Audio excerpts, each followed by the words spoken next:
All right. So, welcome to the Innovators of Health podcast. Today we have Dr. Scott Kaylor here with us from Zone PT. Thank you, Scott. And we have Dr. Desai as well as my co host. Appreciate you being on. Yeah, thanks for having me. So, let's jump right in here.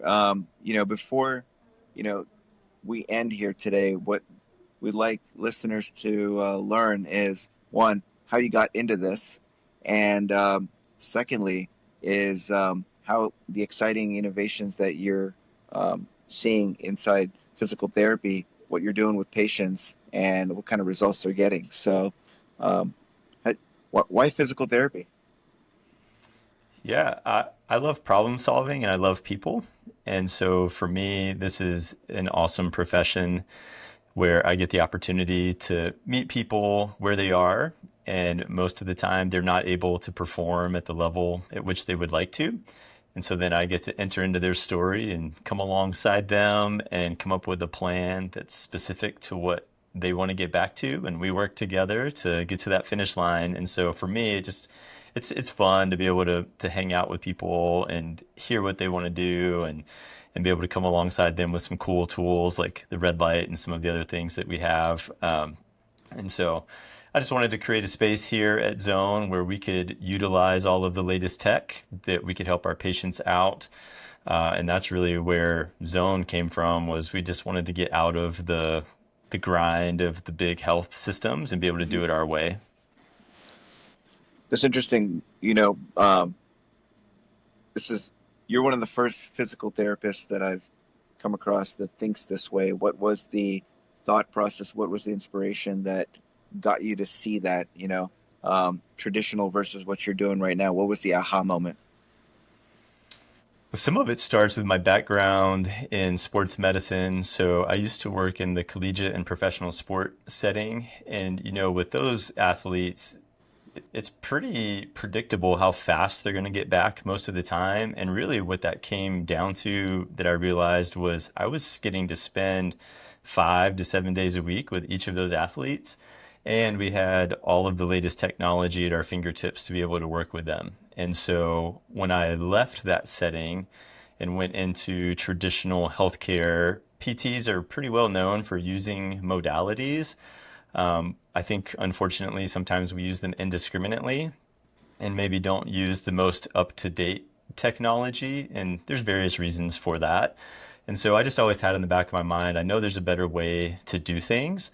And so for me, when we opened up our spot, I wanted to connect with people like Dr. Desai and some of the other folks that we have so that we can just create the most comprehensive return to whatever sport or activity people want to do. And so it really just came from that background in sports medicine and having access to all of those tools.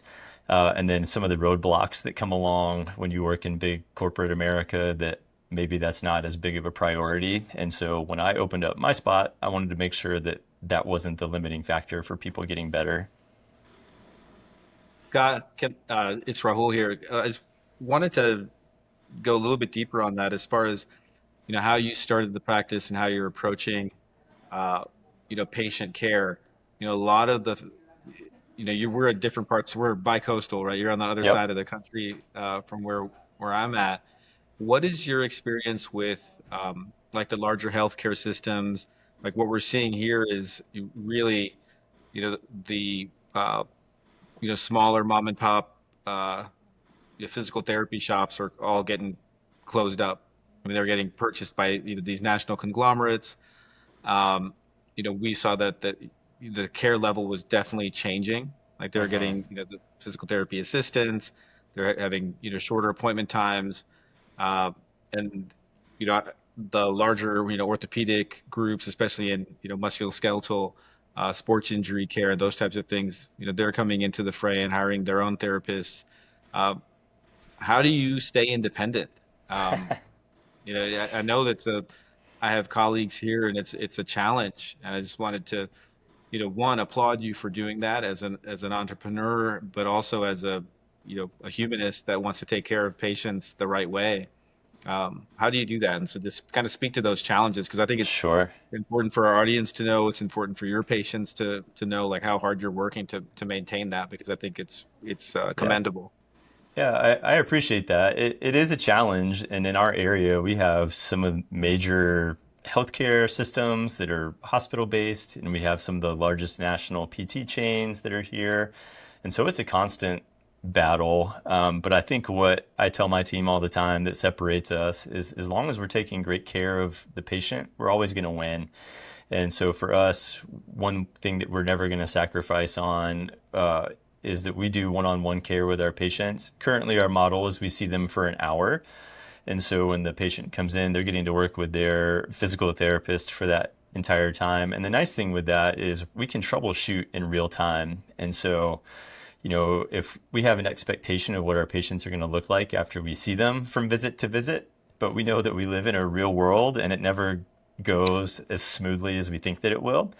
And so by our having the model the way that we do, if you came in, Dr. Desai, and you were having knee pain or Achilles pain or whatever, and we were expecting it to look one way, but you came in and you said, it kind of got flared up because of had to run through the airport to catch a flight or whatever the case may be, I can tweak your plan in real time versus a cookie cutter approach and having to communicate that with a tech or an assistant. And so really what we're just trying to do is to create an environment, and we're getting a lot of word of mouth of if you want to be seen as a person and not a time slot or a diagnosis, come on over to Zone and we're going to be the right fit for you. And we're always having to figure out from a business standpoint, how can we be competitive and earn a living and those kinds of things. And so those are some of the challenges that we face. But there's just some things that I don't think that I'll ever sacrifice or bend on just because it's too important to me to take good care of people. Amazing. Oh, that's really Have you cool. felt like? Go ahead, Jay. No, go ahead, Raul. Well, I was just wondering about as you're, creating uh, this level of care and separation. Obviously, I'm biased with our photobiomodulation therapy, but Hmm. what are the things that you have? I mean, one is obviously you said like personalized care, bringing a very fluid uh, system, so it's not cookie cutter that you're able to really personalize medicine. We hear that term in many different fields, but you're providing that for them. What are the other levels of I like toys and modalities and things like that. Like, Sure. what are you bringing? What are you? We were talking about some cases, even recently. What are you bringing to the table that kind of Yeah. is cool and exciting, and that you like, and maybe even personally are using? Sure. Yeah, I would love to show you our clinic sometime when you're ever out on the East Coast, because I'm really proud of what we're building, and we love toys. So I think, we try to use science to our advantage as much as we can to expedite the healing and the recovery process. So for us, that will look like utilizing blood flow restriction training. That's probably one of the most science-based, best evidence things that we have as physical therapists.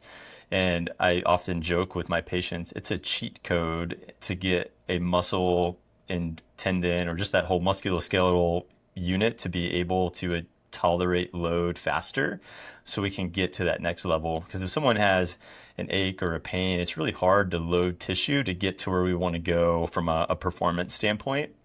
And so blood flow restriction is a fantastic tool to be able to load tissue faster and create this neurophysiological response using light weight. And so that's one of the tools that I've been using for almost a decade now and just absolutely love it.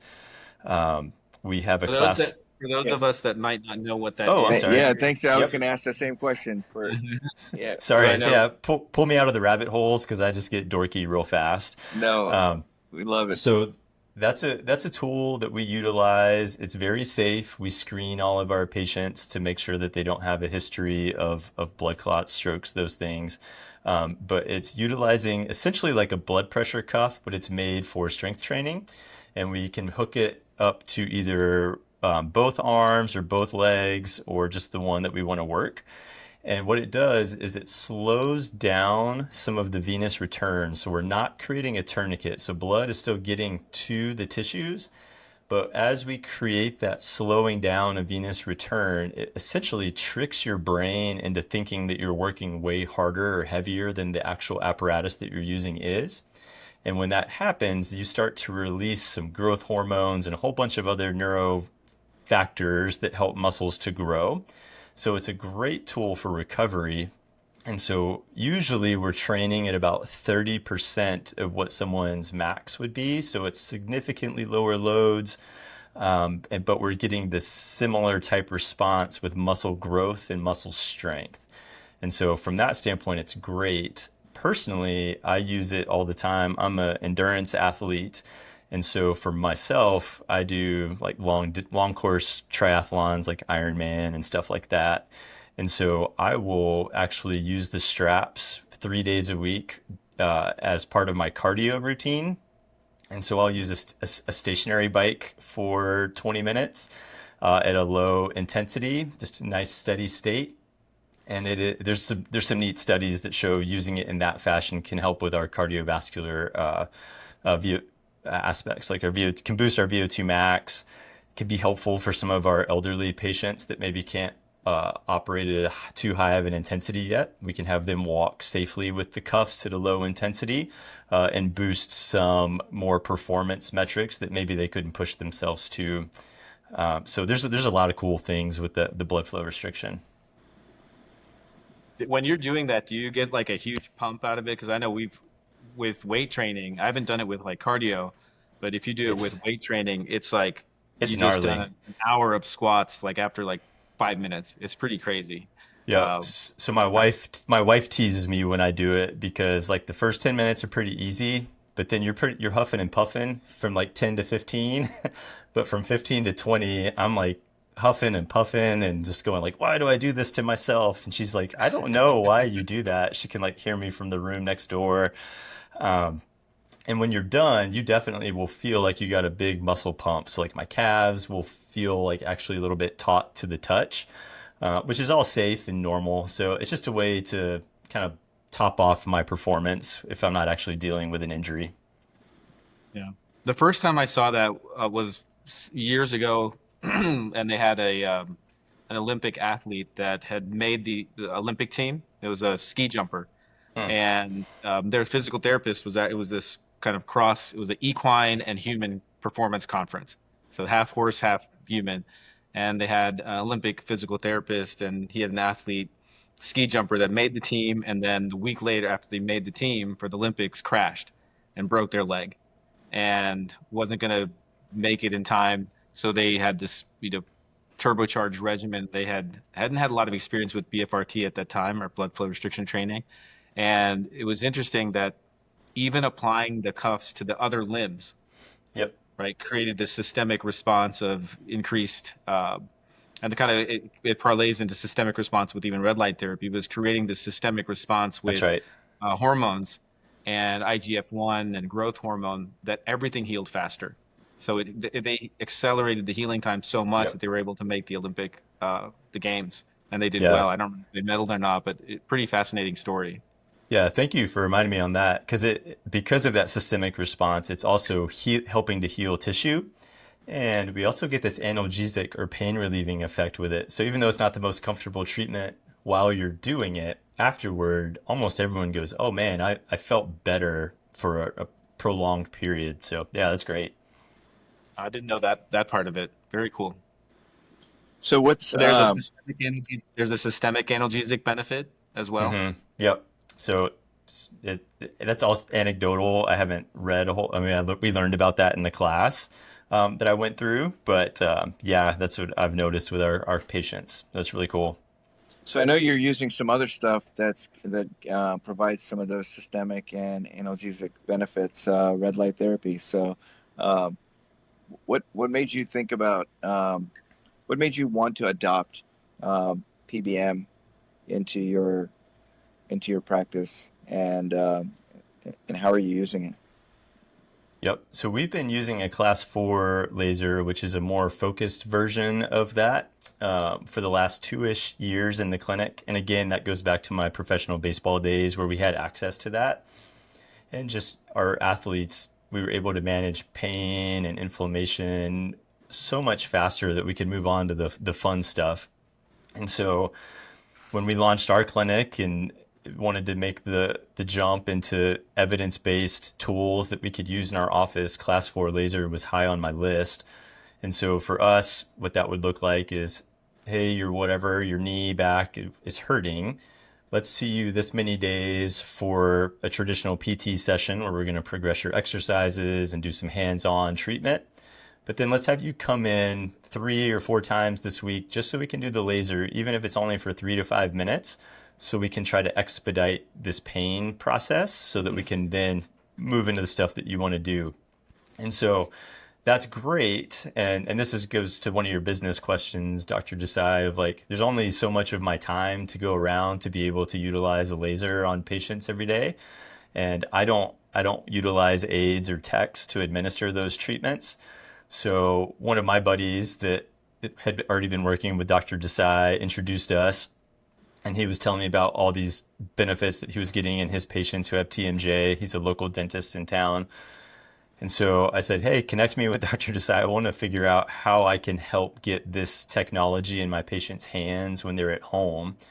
And so that's how that started. So I ordered a couple of panels for myself and tried them on myself. I'm a skeptic by nature, which I believe you said you are as well, Raul. And I was dealing with a little insertional Achilles thing, and I said, send me a panel. And so I just intentionally didn't treat anything until the panel came in because I didn't want to have any confounding factors. And within 2 sessions of using the RV, which is the RV300, the big panel that you guys have, I was back to running with significantly lessened pain. And I was like, okay, it's doing what it's saying it's doing, which is really cool. And so for us, any of our patients, we still utilize the laser. It's a great tool. It really gets that tissue depth of penetration that we want. And for any of our folks that respond really well to the laser, I'll have a conversation with them and tell them, hey, this is how this is working. It's helping your body to create more energy so that your cells can heal themselves. And this is awesome that we can do it in the office, but I can't go home with you and all the other 40 people that I'm treating. So I have this tool that you can order, and you can do this at your own house for 5 to 7 minutes, up to 20 minutes a day, either morning or night, or however we decide to prescribe it for them. That can be a really effective adjunct for them. And so that's where that came about with us using the red light. Can you speak a little bit to, I mean, I'm super impressed with, how you're leveraging it, because that's what, we had envisioned as far as, because I think it's such a, hand in glove fit with PT, with physical therapy and what you're trying to achieve. And, with our regenerative medicine, how we're using it. But I was really excited about, how you're implementing it even like same day. Like part of the process is, sending it home. And I think longitudinal benefit of continuous use Yep. is super, powerful. And that's the other beautiful thing about this device is it's lifelong. Like it's not going to go back. It shouldn't go back in the closet, right? That's This is right. something that if you come in with an acute issue, but now you can leverage this healing forever. Like you should never put it away. But I love how you are using it in the clinic. Can you talk about that a Yep. little bit and kind of what you've seen? Because we're tracking, and I hope you have Yeah. more patients on there. Like we're tracking some of that Yeah. information, and I love to see it. Yep. So I need to update our tracker. But what we'll do in the office here is if someone comes in and let's say their elbow is sore, we're real big in our office on test and retest. And so let's say they're limited in bending their elbow. I'll say, okay, show me where that's tight. Let's assess it, put a number on it, 0 to 10. And then I'll just say, hey, while we're chatting, let's just go ahead and put that red light on it for 5 minutes while we're just catching up on how you're doing. And so we'll utilize it during just some of our history or some of our catch up. And then we'll retest and then we'll measure the motion and we'll say, hey, you just gained 5 or 10 degrees. And then we'll ask them to rate how they're doing. And not that it's a panacea type of a treatment, but almost everybody, literally everyone so far, has had an improvement, and you can't fake that. Like I can't make somebody's knee bend more or less just by the power of persuasion. And so it's actually it's helpful. And so that's how we're using it that way, or we'll use it at the end. Like if we did a more intense session, we'll just say, hey, part of our cool down, let's go ahead and let you have the red light for a little bit just as part of that recovery. We're currently doing a renovation in our office. And so when we have a little bit more space, we're going to have a room that's just dedicated to being able to use the red light. So we'll have some little lounge chairs set up and have people have the opportunity to come into their appointment early, get some red light as part of their warm up. So if someone had knee surgery, shoulder surgery, we can put them on that apparatus or put the apparatus on them for 5 to 10 minutes before we bring them back to start their program.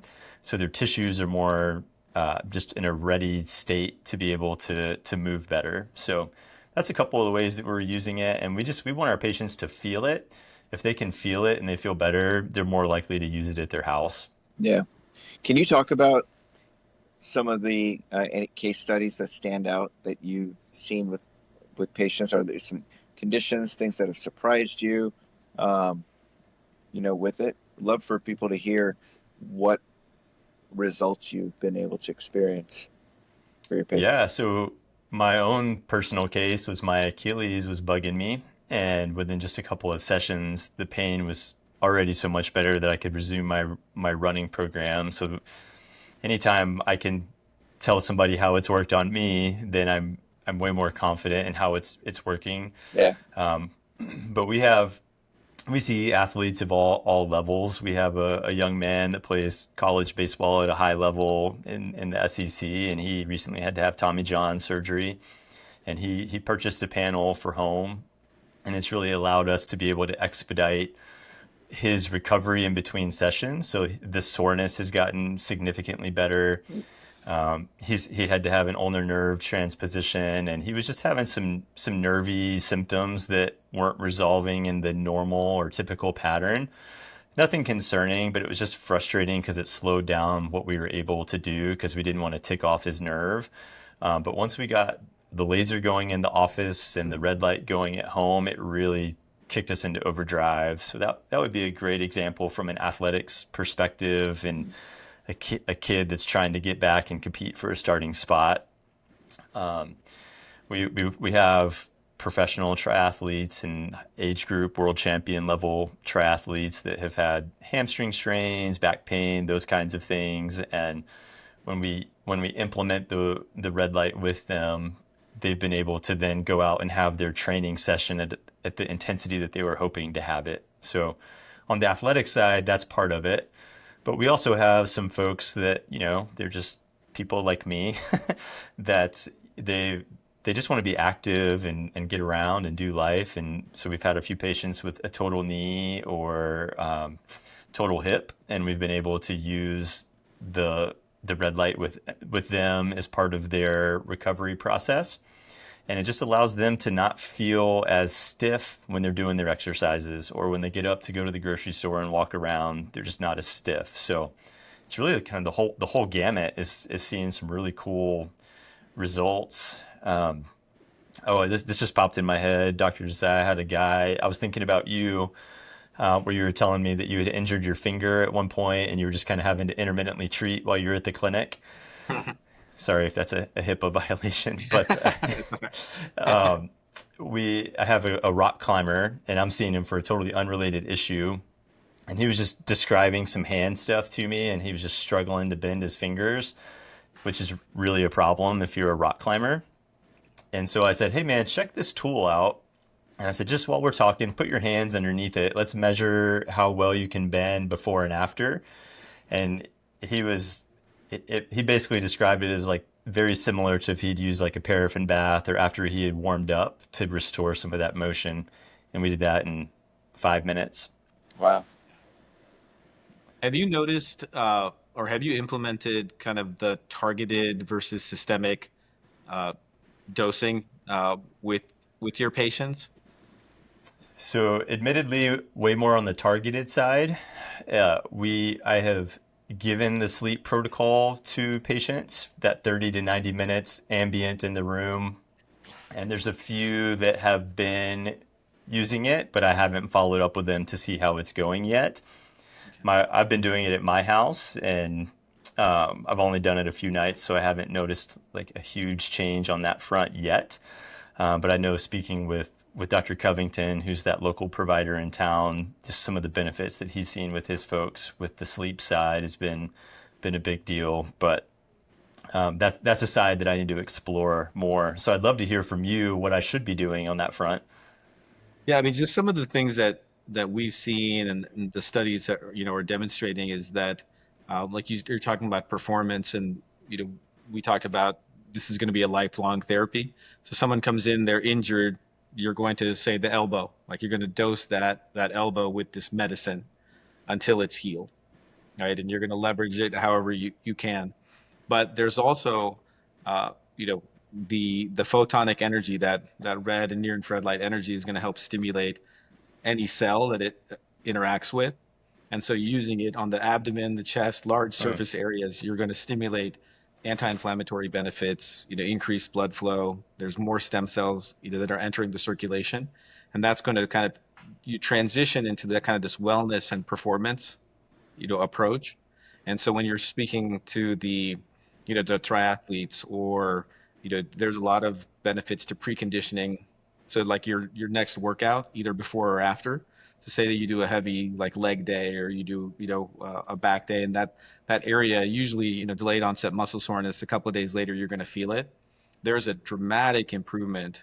I've experienced it. We've, talked to a lot of patients, and it's in the literature that if you do treat that area, a couple of days later, you won't have it, or it'll be 90% better. You might have a little bit of soreness, but the normal delayed onset muscle soreness, that lactic acid feeling that you get, and all the pain and suffering that you get in a delayed fashion, that's results. You can get back to your activities more quickly, and the recovery is much better. So I feel like there's a way that we can leverage it both for the acute, kind of subacute healing, but then transitioning patients, or at the same time that they can stimulate kind of a systemic response, or a performance enhancing method of using this therapy. So I just was wondering if you're seeing that, or having that discussion. But I think if not, that'd be another thing that they could get value out of this sort of device.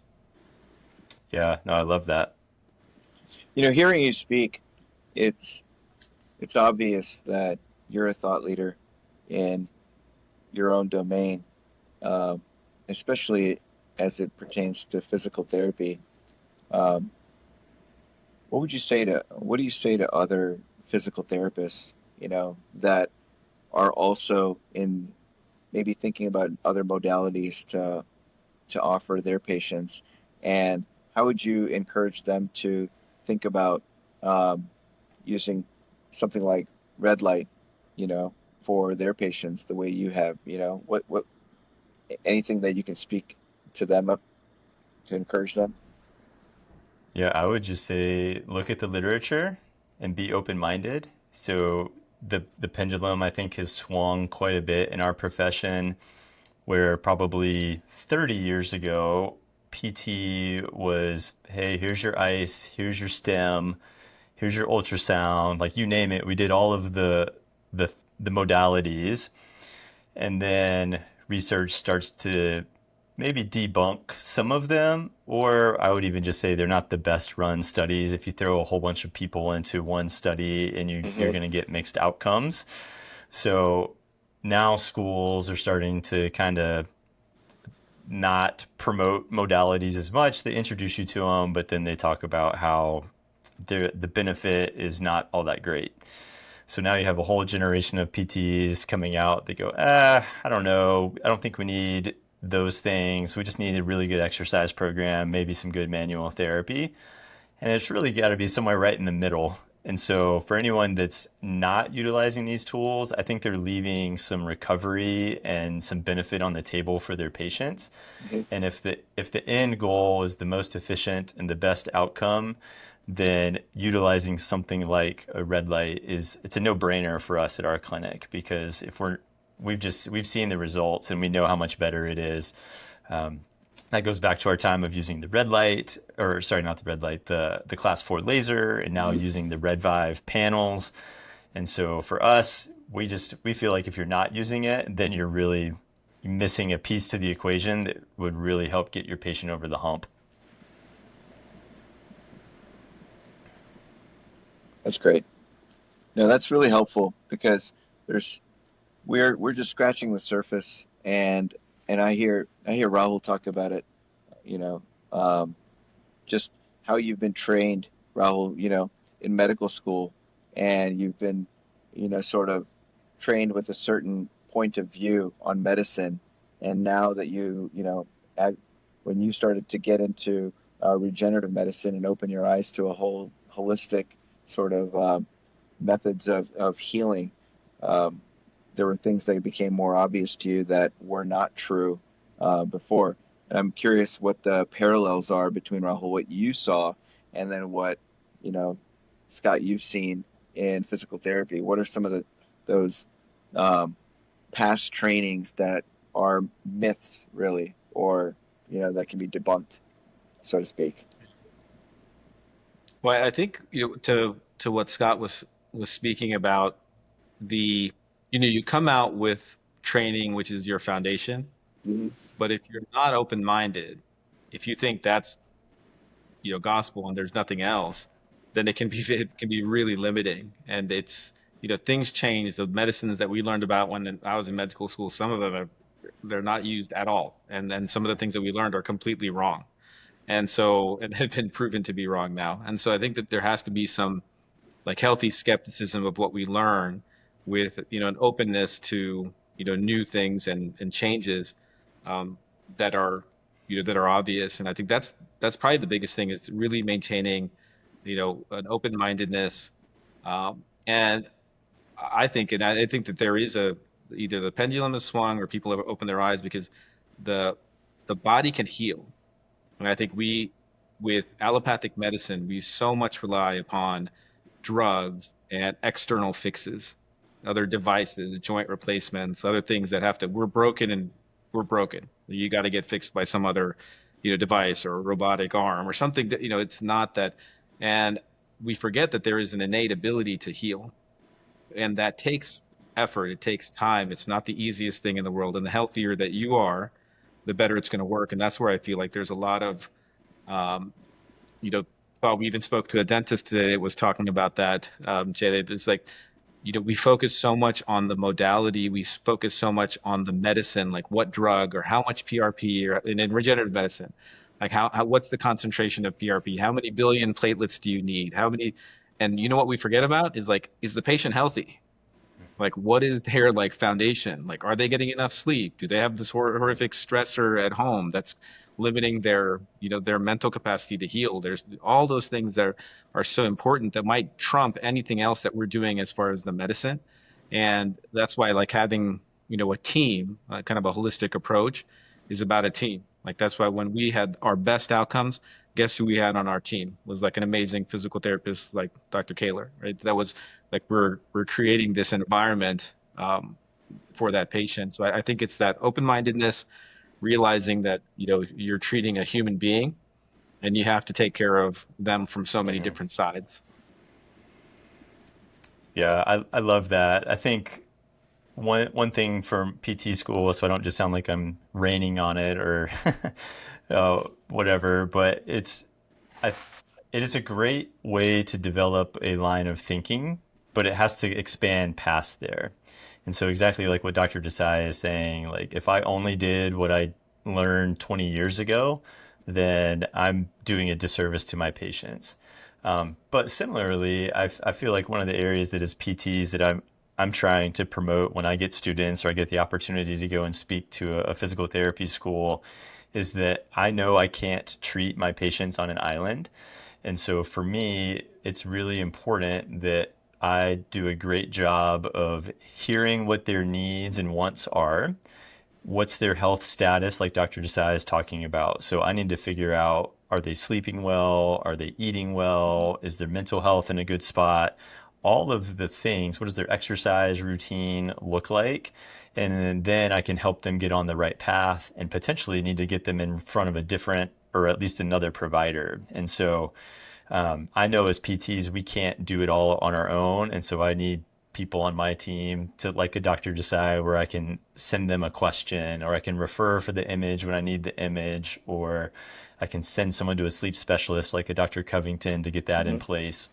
And so I don't know if that's a direct answer to your question, but one of the biggest, I don't know if it's like a myth, but it's more of we just have to realize we need to take that whole person into consideration, and they're really the center of evidence-based medicine. Is what's the most important thing to that human sitting in front of me, and then I need to work with them, and I just get to come alongside them, present them with information, and they get to make the choice. And so I don't get to fix people. People fix themselves, and I just try to help them decide what is best for them, and then who do they need to be in front of, and what are some things we can do to help them.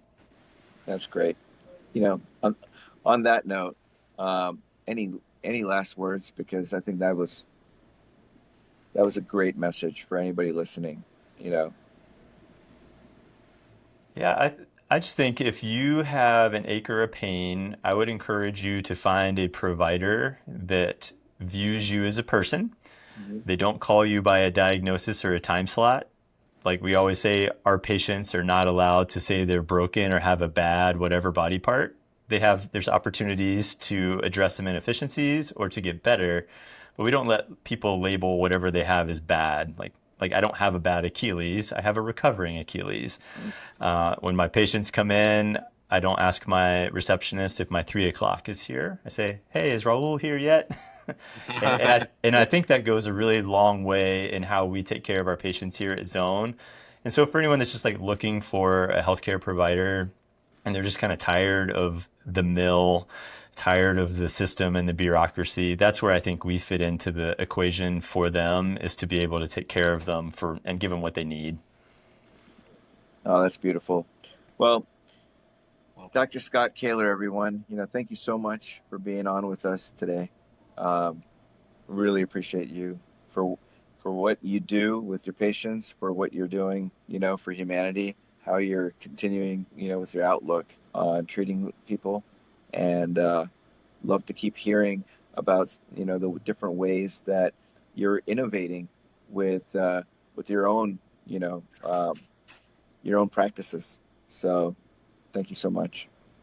yeah. Yeah, thanks for having me.